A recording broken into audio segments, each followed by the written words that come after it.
Ауыздағы сарымсақ иісінен қалай жылдам арылуға болады? Бәріңізге ассалаумағалейкум. Сіздермен бақытты отбасы арнасы.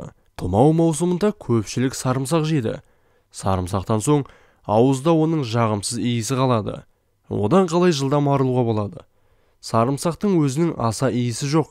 Бірақ оны кессеңіз немесе шайнасаңыз, оның құрамындағы аллеин деген зат, құрамында күкірті бар қосылыс аллицинге айналады. Сарымсақ осы аллициннің арқасында пайдалы, бірақ жағымсыз иісі беретінде осы зат.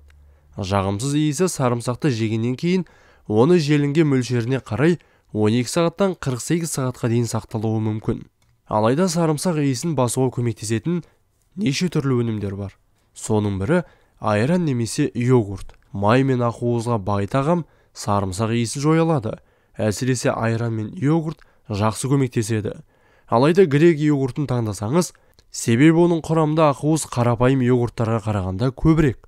Алма ең қарапайым және қауіпсіз әдіс. Сарымсақтан соң алма жеу.